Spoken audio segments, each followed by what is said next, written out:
Hey there, and thanks so much for coming on over to hang out with us. I'm out on a limb with Gabby Allen, and today I have Star Andrews. We are going to have so much fun. I cannot wait. I if you run over to Amazon, the Amazon page, and see, what kind of Celtic foolishness we are dealing with. I absolutely love what you've got going on. So we're just going to jump right in and say, so first of all, welcome. Thank you, And Gabby. sure. And second of all, what is it you do and how do you do it? Well, I have to admit that I was first inspired. I'm a 70s and 80s kid. I'm a Yes. woman of a certain age, but I was inspired by the Twilight Zone and Outer Limits. Mm-hmm. And for youngins out there, just Google it. Everyone pretty much knows Twilight Zone. Right. But there were sci-fi, paranormal shows, and even just the introduction music and Yeah. visuals when the show started was enough to get me chilled and goosebumpy. So I love those kind of stories. And Rod Serling was just so amazing as an author and a writer. Yes. And Richard Matheson also wrote a lot of Twilight Zones, and he wrote the film that became very big in the 80s, Somewhere in Time, with Christopher Reeve and Jane Seymour. That was from his book, Big Time Return. And it's such a classic romantic time travel piece. So anyway, those are the authors that inspired me. So I, early on was writing short stories in school, but see, my degree's in theater. So I'm an actor. I'm in an online group. We meet once a month and read scripts on a Zoom meeting, so that's what I'm doing. But I'm mostly writing. So I was also writing all the time. Again, paranormal stories is what I love the best. And that's really what I'm solely writing right now. Me too. But I never thought I could succeed in writing. It was always the acting. And then all of a sudden, I get into the day job, because I didn't have training in anything else. I was the worst waitress in the world. I graduated my acting school in Hollywood. I have a bachelor's degree, and I went for 2 years at LACC Acting Academy in Hollywood. And I just had nothing behind me. And so, and then I fell into office work, receptionist, secretary. So, hey, I bless it. I know a lot of artists out there have bitterness towards their day job, but you know what? Just bless it. And it's giving you money right now, and it's still giving you money right now. So, it's just a stepping stone. Sometimes it's a big stepping stone. For me, it's been a big stepping stone, but I've released all the bitterness, and the anger, because then that affects your creativity. And it's very interesting to me because some people are like, I need to get out of this day job. I need to get out of this day job. And if you don't have to necessarily be in love with it, but like you said, bless it. Like, so I'm a document specialist. I have 103 hospitals that I run documentation for. Wow. And because of the kind of work that is, it allows me later on to be very creative. Because I'm not thinking my way through 1,000 things. I'm like looking and saying, yes, we do have that. No, we don't. Can you please send it to me? And I like getting a check every 2 weeks. And I like knowing what that check is going to be. It frees me from feeling a sense of desperation that my books have to sell. Have to, because I'm not going to be able to make my mortgage if they don't. Whereas if you have something, a job, a day job that pays those, then what you're doing with your creativity is pure pleasure. Exactly. And then one day, perhaps that creativity part takes off and you are making money from that. And then all of a sudden the day job is just gone and you're like, what happened? Can you tell that's what I'm manifesting for me?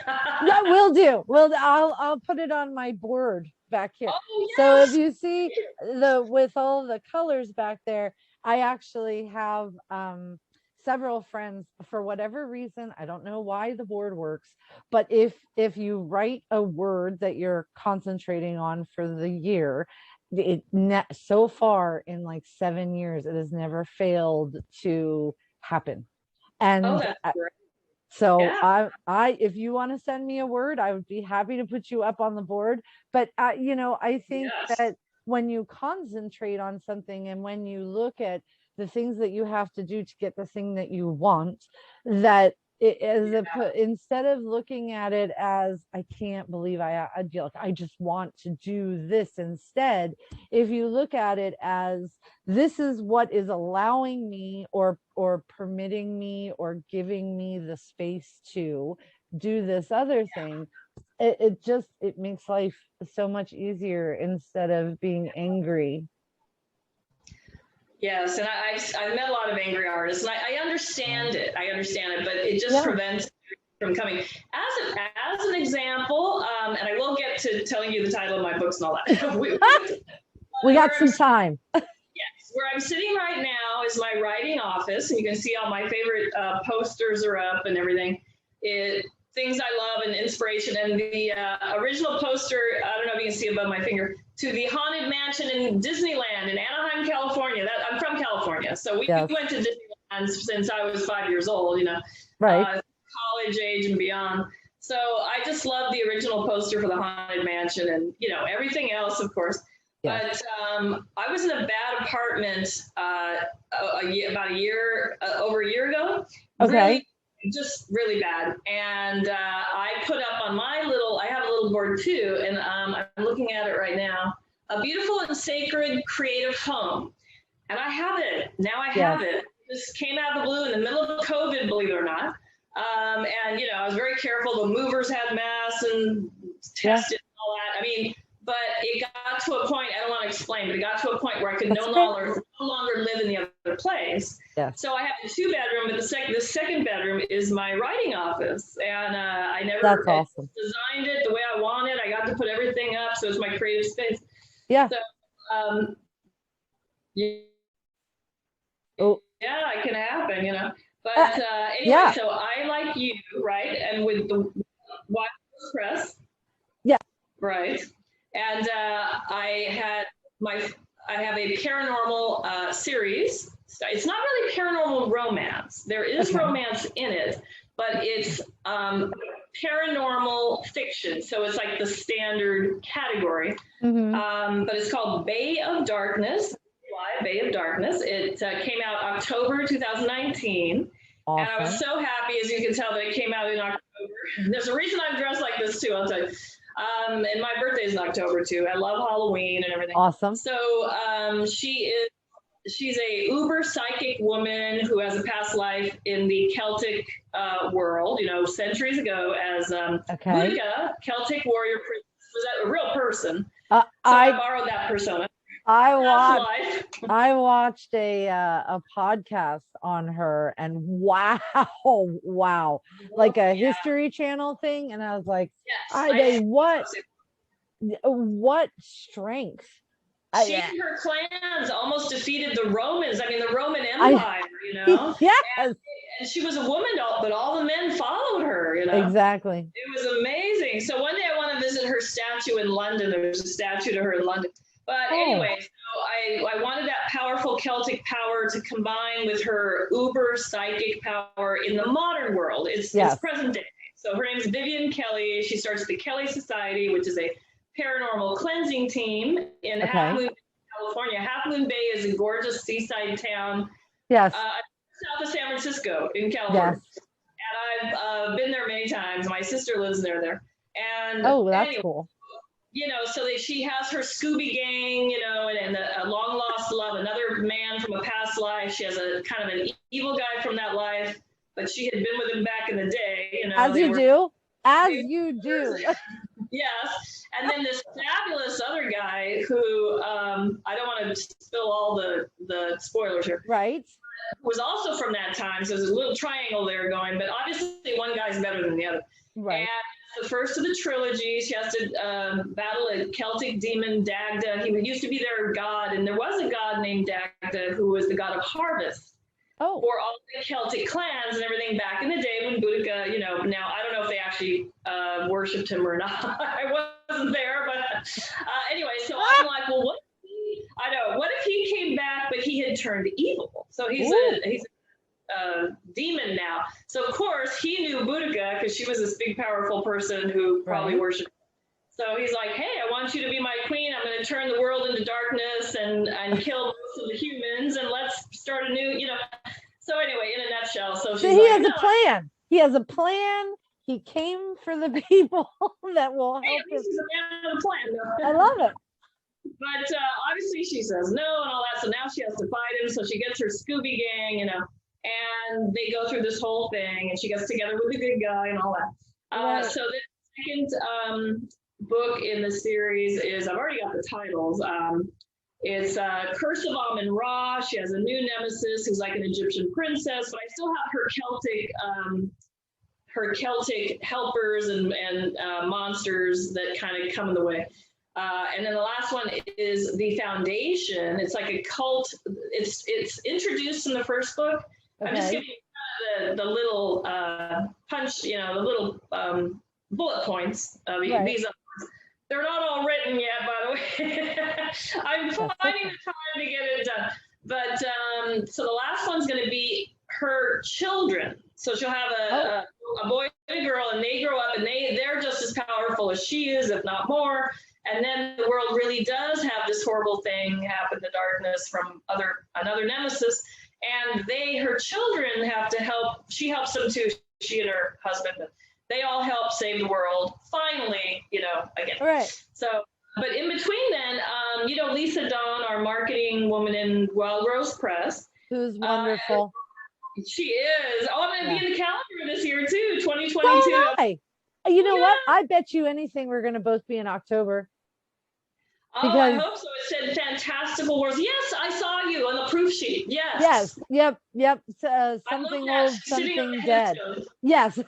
What's really funny is, just as an aside, that is a second cover for a book that had been put out by a different publisher in 2007, I think.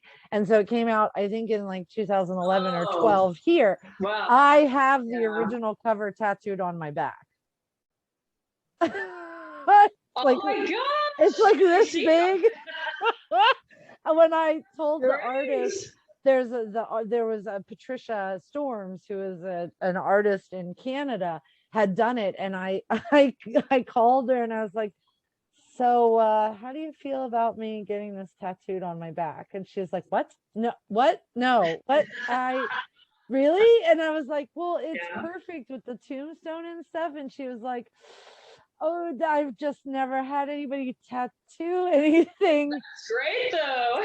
So yeah, that tattoo is, I do. Oh my, that must be 15 years old, I think now. But I love it. I love it. So yeah, that'll be exciting if we're on the same page. Yes, and I told my family, you're going to get something extra in the Christmas gifts this year because they give us 40 calendars. Yeah. So I thought it would be so amazing because I saw the other calendar, go, how do you get on the calendar? And then I found out. Yeah. So Lisa Dawn, everyone was talking about doing little Christmas novellas, instead of 400 pages, whatever, it's 200 pages. And I'm like, oh, I'd love to do that. She goes, Starra, you should do it. Start it now. And I'm like, okay. So I'm waiting to hear September 1st, actually, because my editor at Wild Rose Press gave it to a second reader. She already really likes it, but it's called A Kelly Society Christmas. Again, Kelly Society is the name of her paranormal cleansing team. Yeah. They go and get evil spirits out of people's houses and stuff like that. So they do regular stuff too, besides her saving the world from a demon. As you do. I mean, you have to do something on Monday and Tuesday. You can't just only have a whole life of Fridays. Exactly. So in this one, and I really believe it's going to come out with Wild Rose Press. I'm hoping, I don't know if it can make it to the end of the year, but it's just going to be ebook because it's shorter, and they said ebooks come out quicker. Yeah. When I sent it to her the last time, I made it really tight. Really tight. Her notes, and I was really zoned in, so I think it's in pretty good shape already, but here's hoping. So Half Moon Bay is known for the Mavericks surf contest. It's like an international surfing contest. They have some of the biggest waves in the world. Mm-hmm. So the guy the barista that works at the coffee house, like a high school senior, who's a friend of Vivian's when she comes in to get coffee on Main Street and everything. He goes out with a toy, and it's Christmas time, he's shopping, blah, blah. And they didn't get it on the invoice, so he didn't pay for it. So Krampus, the Christmas demon, yes, coming to get wicked children who do bad things, he puts them in his bag and takes them to hell. He goes in her teenage friend, Josh. So she has to save him because it's a mistake and this and that. Yeah. And what's fun is I did my research, and in the Norse mythology, folklore, I found out that supposedly Krampus's mother is Hel, the goddess of the underworld. Oh. So I'm like, oh, well, maybe I should have her in there too, because Krampus isn't taking understanding them, and he doesn't care. It's like he knows he made a mistake. Look, he paid for it. Look, he paid for it. And he's like, I don't care. Anyway, I'm already committed. You're not forget it. It takes too much to reverse things. I'm already on a path. Leave me go. Exactly. Yes, these evil guys have a plan. But so she has to go to the mother. She's like, well, maybe if I'm going to tell your mother, type of thing. And then so Hel got to the underworld. I saw all these artists renderings of her, and she does have half of a dead face, half of a live face, but she's beautiful. Okay. She's beautiful. Yeah. And I thought, wouldn't that be fun to write her like a Park Avenue hostess? Like, she's got sophistication and she's elegant. She just happens to be the head of the underworld. I mean, you can't do a lot about your blood, right? I mean, right, exactly. So my editor really loved that, because she just came alive in my mind, and talk about writing. I have a framework. I have an outline in my head.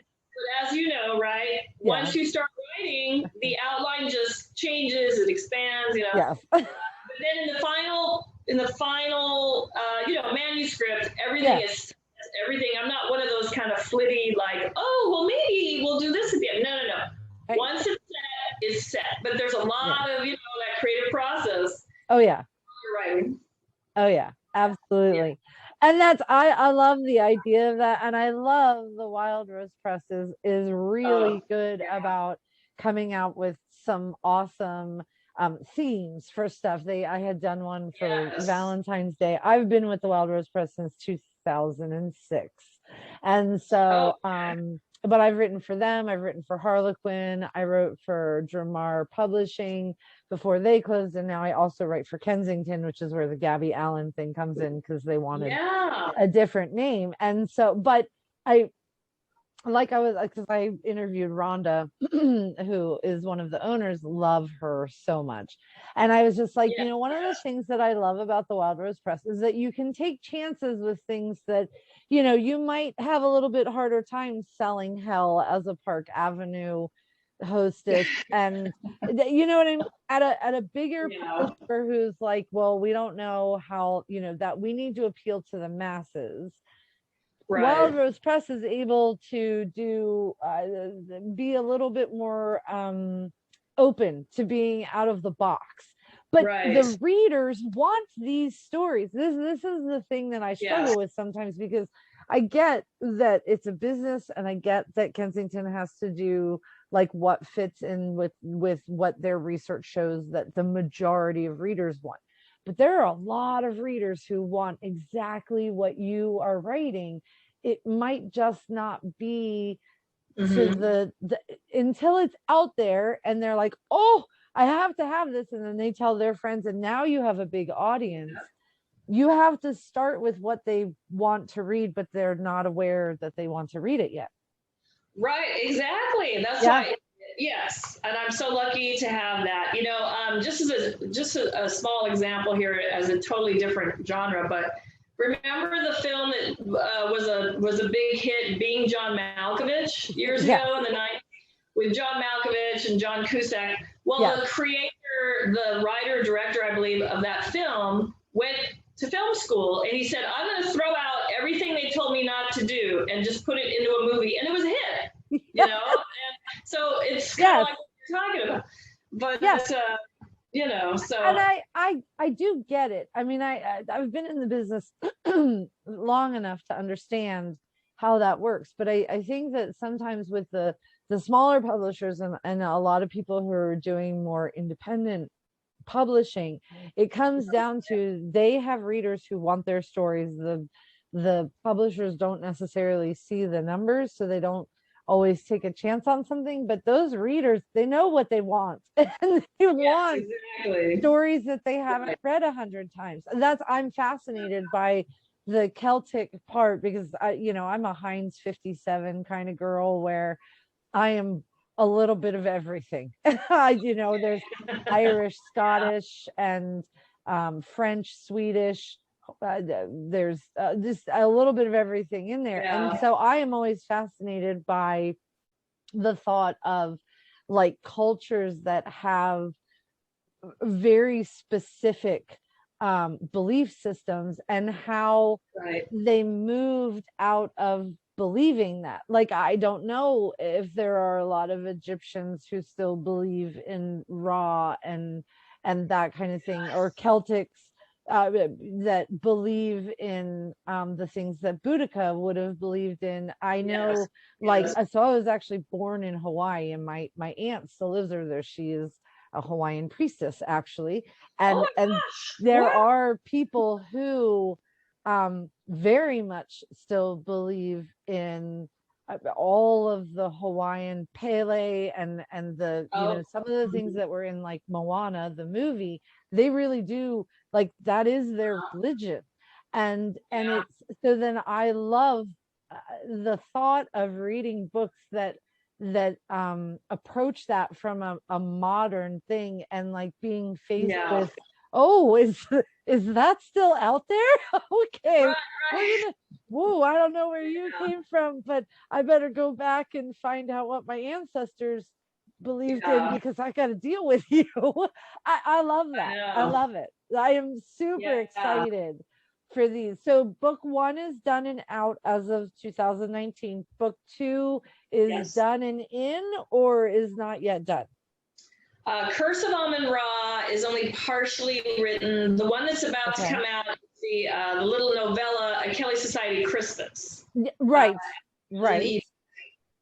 And so then I'll have Curse of Amun-Ra, and then the Foundation. I also don't want to do one that focuses on Halloween. Her best friend, she and her husband, this is fiction, of course, but they run Luna Books in Half Moon Bay, which is a metaphysical bookstore with like a little house.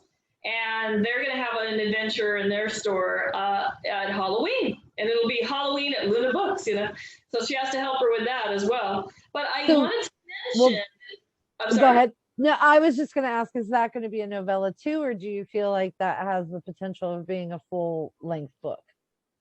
That would be a novella, yeah. Okay. Novellas will be like Christmas and Halloween, kind of holiday focused. Yes. They'll also be kind of cheeky. Yes. Serious stuff in it, but I put in a lot of funny stuff and cheeky stuff, I am a cheeky monkey myself. So I'm all about the cheeky. I mean, you gotta have sometimes you have to have something a little lighter, like just before I came here, I was kind of doing some stuff at my, eating a late breakfast, whatever. And I put on the original movie Goosebumps with Jack Black, and about R.L. Stein, fun stuff like that. So I wanted to mention, because one of the readers commented in my Amazon review,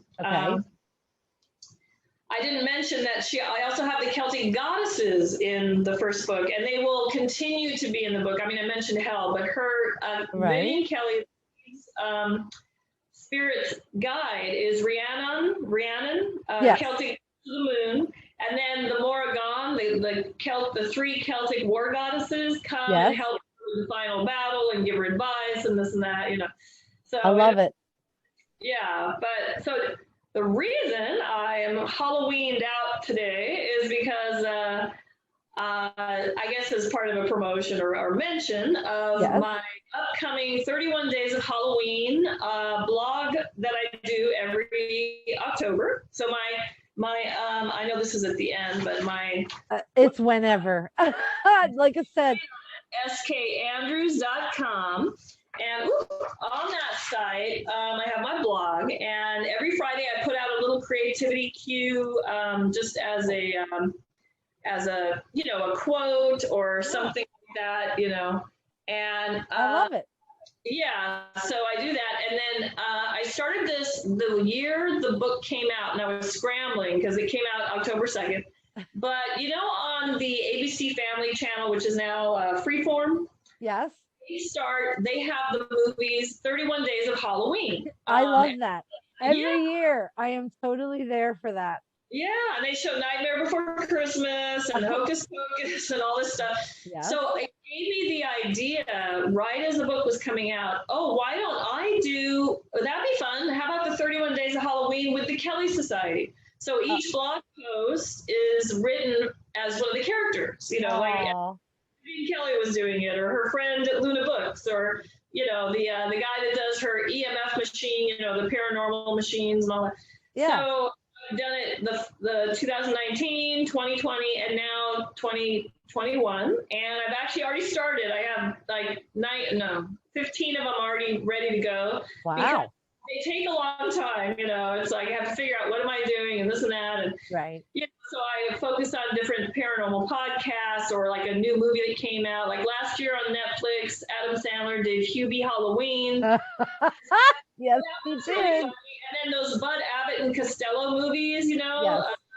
Hold That Ghost, and I Met the Mummy and stuff.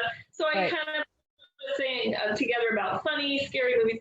So anyway, I'm getting ready for that. It's late August, but to me, it's already September and October, and I'm ready to go. I love fall and Halloween.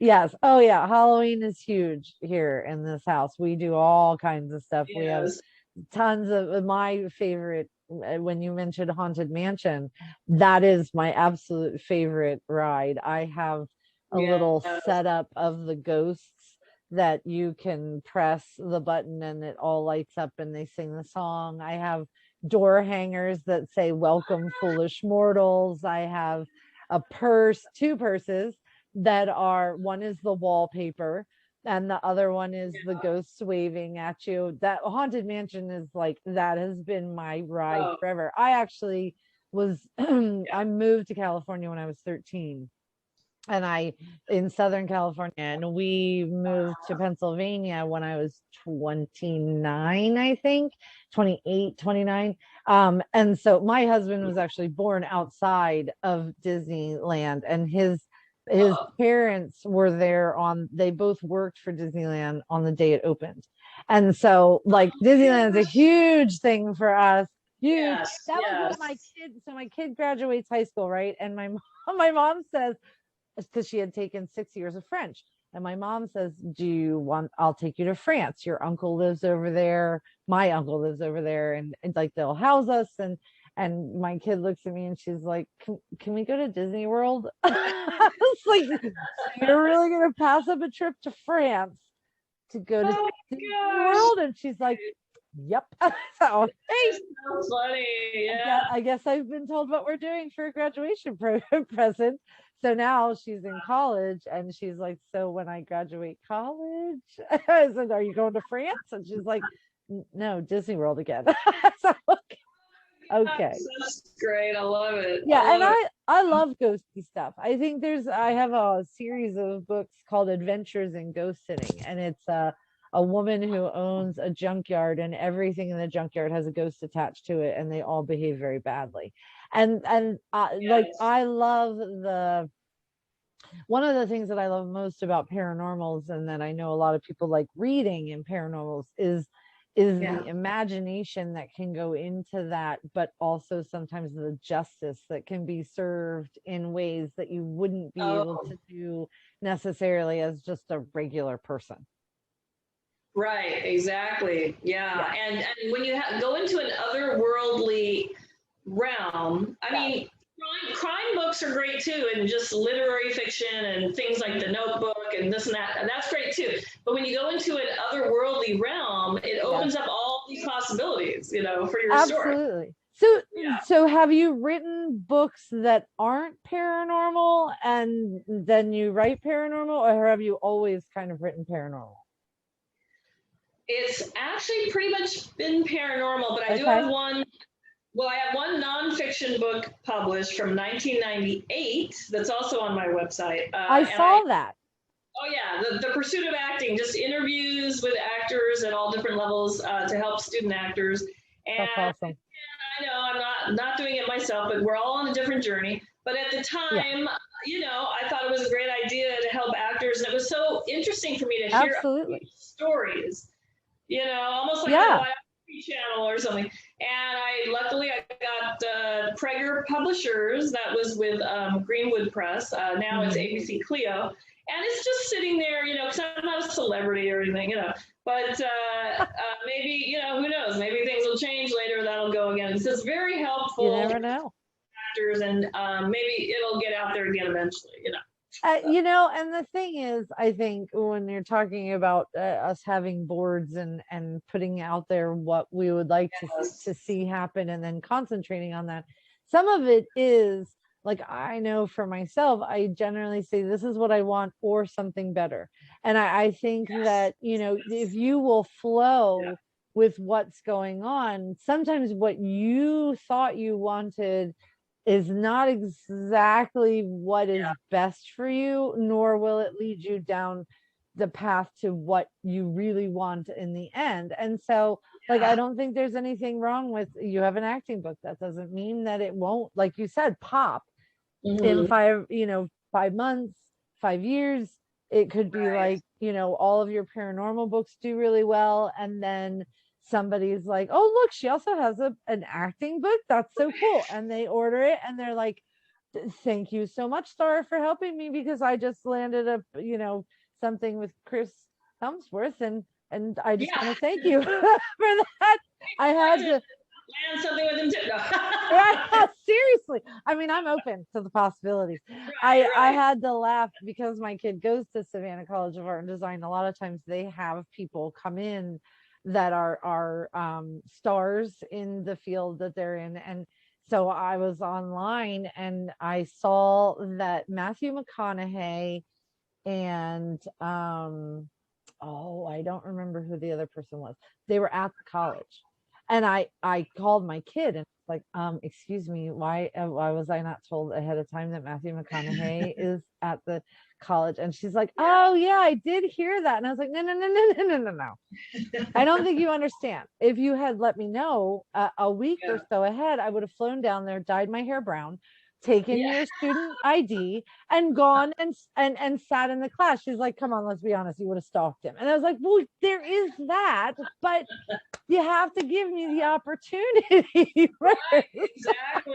So you have to say, from now on, I need the heads up, you know. Yes, please make sure you tell me who's coming. Well, during the shutdown of everything, she was at home doing on like distance learning kind of, and they did a big old Zoom with Samuel L. Jackson, and I was like, okay, this is really awesome, but weird. But yeah, that's totally off subject, but that's okay, because we're just yakking about stuff.